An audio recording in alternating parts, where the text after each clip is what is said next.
வணக்கம் அன்பர்களே. அஸ்ட்ரோசிரி சேனல் வாயிலாக நான் உங்கள் அஸ்ட்ராலஜர் டாக்டர் சதீஷ். ரிஷபராசி அன்பர்களே, இந்த மார்கழி மாதம் எப்படி இருக்கும் அப்படின்னு பார்க்கும் பொழுது உங்க ராசிநாதன் லக்னநாதன் என்று சொல்லக்கூடிய சுக்கிர பகவான் 9ஆம் இடம் என்று சொல்லக்கூடிய பாக்கியஸ்தானத்தில் அமர்ந்திருக்கார். ஒரு சுபர் ஒரு திரிகோணத்தில் இருப்பது கூடுதல் நன்மையை தரக்கூடிய அமைப்பு. அதுவும் சனியினுடைய வீட்டில் இருக்கார், தன்னுடைய நண்பரின் வீட்டில் இருக்கார். அப்ப சுக்கிரனுக்கு வீடு கொடுத்த சனி பகவானும் ஆட்சி பலத்தோட வலிமையா இருக்கார். அப்போ உங்களுடைய எண்ணங்கள், செயல்கள், சிந்தனைகள் சிறப்பு பெருமைங்கிறது தான். அப்ப சுக்கிரன் தனது 7ஆம் பார்வையாக 3ஆம் இடத்தை பார்க்கிறார். உங்களுடைய முயற்சிகள் பலிதமாக கூடிய ஒரு நல்ல மாதமாக அமையும். அதே சமயத்தில் புதன் பகவான் உங்க ராசி லக்னத்தை பார்க்கிறார். அப்போ புதனுங்கிறது யாரு? புத்திசாலித்தனம் மிக்க ஒரு கிரகம் அல்லவா? நல்ல அறிவு புலப்படும், நல்ல ஸ்ட்ராட்டஜிக் பிளான், எதை எங்க பேசணுமோ அதை பேசக்கூடிய தன்மை, அறிவாற்றல் என்பது நன்றாக இருக்கக்கூடிய தன்மை. 8ஆம் அதிபதியாகிய குரு அங்க லக்னத்தில் உட்கார்ந்து இருக்கார். 8க்குரியவன் லக்னத்தில் இருப்பது நல்லதானா? நல்லது இல்லை. ஆனா அதே லாபாதிபதியாக இருந்து லக்னத்தில் இருக்கிறது நல்லது. அப்ப என்ன? எதிர்மறை எண்ணங்கள், நெகட்டிவ் விஷயத்துக்கு மட்டும் போகக்கூடாது. பெரிய மனிதர்களினுடைய தொடர்புகளை கொடுக்கக்கூடிய ஒரு நல்ல மாதம் தான் இந்த மார்கழி மாதம். 2ஆம் அதிபதியாக இருக்கக்கூடிய புதன் பகவான் 7ஆம் இடத்தில் அமர்ந்து குருவினுடைய பார்வை பெற்று சுபத்துவமாக இருக்கின்ற காரணத்தால நிச்சயமாக தனம் பெருகக்கூடிய தன்மை. தனத்தால் உங்களுக்கு பெரிய கெடுபலன்கள், அதாவது தனம் பத்தல, அதாவது பெரிய ஒரு சிக்கல்ல கொண்டு போய் வைக்கக்கூடிய அமைப்புங்கிறது இல்லை. குடும்பம் நன்றாகத்தான் இருக்க போகிறது. அதே சமயத்தில் உங்க வாக்கு நன்றாகத்தான் இருக்க போகிறது. குடும்பம் சார்ந்த விஷயத்தில் அனைவரும் ஒன்று சேர்ந்து ஒரு சுப காரியங்களை செய்யக்கூடிய வாய்ப்புகள், சந்தர்ப்பங்கள் கூடி வரக்கூடிய தன்மையும் இந்த காலகட்டம் உங்களுக்கு சிறப்பாக இருக்கு அப்படின்னு சொல்லலாம். அதே சமயத்தில் கொடுத்த பணம் ஒரு சிலருக்கு ரிட்டர்ன் வருவதற்கான வாய்ப்புகள், சந்தர்ப்பங்கள் உண்டு. அதாவது உங்களுடைய முயற்சியால, உங்களுடைய தன்னம்பிக்கையால வெற்றி பெறக்கூடிய ஒரு நல்ல மாதம் தான் இந்த ரிஷபராசி என்பவர்களுக்கு.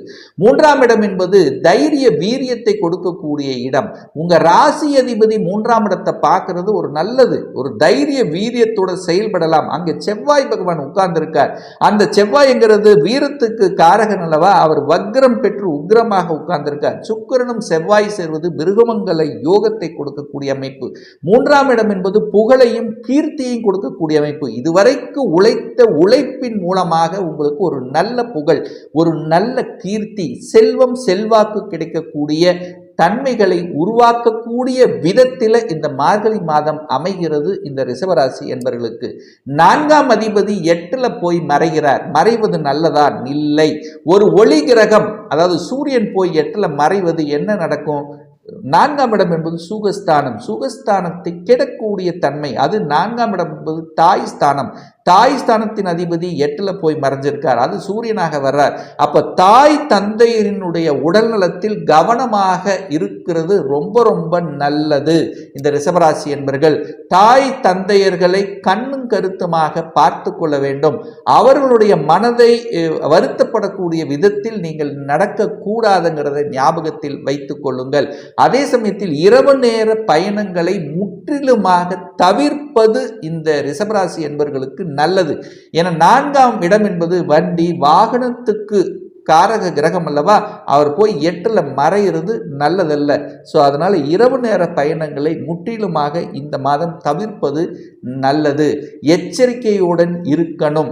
அதாவது அளவுக்கு அதிகமான ஸ்பீடில் போகிறதோ, அதாவது என்ன சொல்றது, இரவு நேரத்தை தவிர்த்துறது நல்லது. கொஞ்சம் எச்சரிக்கையாக இருப்பதை ஞாபகத்தில் வச்சுக்க. என 8ஆம் இடத்துல போய் மறைந்திருக்கிறார். 5ஆம் அதிபதியாக இருக்கக்கூடிய புதன் பகவான் 7ஆம் இடத்தில் அமர்ந்திருப்பது நல்லது. காதல் சார்ந்த விஷயங்கள் நல்லபடியாக இருக்கும். காதல் இருக்கவர்கள் கை கூடக்கூடிய தன்மை. காதல் இருந்தவர்கள் சில கருத்து வேறுபாடுகள் கொண்டிருந்தவர்கள் கூட இந்த மாதர்கள் ஒன்றிணைக்கூடிய தன்மைகளை நிச்சயமாக உருவாக்கும். குரு பகவான் 5ஆம் இடத்தை பார்க்கறதுனால குழந்தை பாக்கியத்தில் தடைத்து கொண்டிருந்த இந்த ரிஷபராசி என்பவர்களுக்கு அந்த தடை விலகப் போகிறது. கணவன் மனைவி அந்யோன்யம் கிடைக்கப் போகிறது. அதனால மனமகிழ்ச்சி கிடைக்கப் போகிறது. குழந்தை பாக்கியத்துக்காக ஏற்படுத்தக்கூடிய சில விஷயங்கள் நல்லதாகவே இருக்கும். குழந்தை பாக்கியம் கிடைக்கக்கூடிய அனுமதி கிடைக்கக்கூடிய அமைப்பு இந்த மாதம் இருக்கிறது. அந்த குழந்தைகளால நல்லவைகள் நடக்கக்கூடிய அமைப்பு இருக்கான்னா நிச்சயமாக உண்டு. என குரு குழந்தை காரகனான குரு பகவான் குழந்தை ஸ்தானத்தை பார்ப்பதும் குழந்தை ஸ்தானத்தின் அதிபதியாக இருக்கக்கூடிய புதன் பகவானை குரு பார்ப்பதும் இந்த மாதம் குழந்தையின் மூலமாக நல்லவைகள். குழந்தைகள் உங்களுக்கு உறுதுணையாக இருப்பார்கள். இதுவரைக்கும் உங்க பேச்சை கேட்காதவங்க கூட கேட்பாங்க. குழந்தைகள் மூலமாக நல்ல செய்திகள் உங்களுக்கு வரக்கூடிய அமைப்பு. நல்ல படிப்பாங்க, நல்ல படிக்கிறா அப்படிங்கிற ஒரு நல்ல விஷயம் உங்க காதுக்கு வரக்கூடிய அமைப்பு. குழந்தைகள் செட்டில் ஆகக்கூடிய அமைப்பு. படித்த படிப்புக்குண்டான வேலை கிடைக்கக்கூடிய அமைப்பு. வெளிநாட்டில் போய் வேலை பார்க்கக்கூடிய அமைப்பு.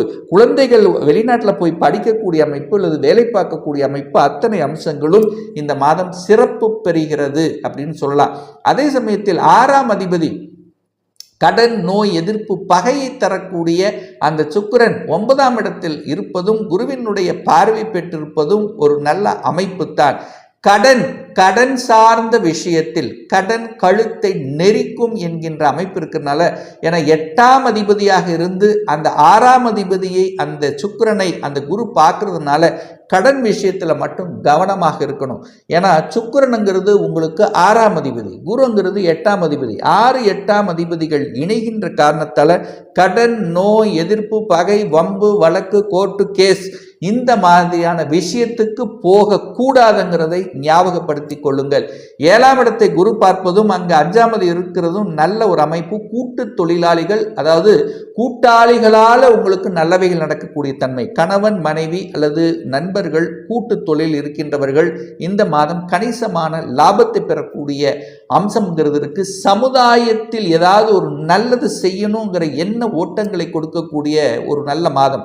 அதாவது நீங்கள் உழைக்கின்ற பணத்தை, அதாவது உங்க தொழிலால கிடைக்கக்கூடிய ஒரு சிறு தொகையாவது சமூக நலனுக்கு செலவிட வேண்டும் அப்படிங்கிற ஒரு எண்ணத்தை கொடுத்து அதன் மூலமாக புகழையும் அந்தஸ்தையும் கௌரவத்தை கொடுக்கக்கூடிய ஒரு நல்ல மாதமாக நிச்சயமாக அமையும். சூரியன் 8ல் இருக்கிறதுனால தந்தை வர்க்கம் சார்ந்த விஷயங்கள் கவனம். இந்த சொத்து பிரச்சனை, பாக பிரச்சனை இந்த மாதிரியான விஷயத்துக்கு போக வேண்டாம். என செவ்வாய், சகோதர காரகனான செவ்வாய் நீச்சமாக இருக்குது. ஆனால் சூரியனும் அங்கே 8ல் போய் மறைகின்ற காரணத்தால இந்த சொத்து பிரச்சனை, பாக பிரச்சனை இந்த மாதிரியான பிரச்சனைகளுக்கு இந்த மாதம் செல்ல வேண்டாம்.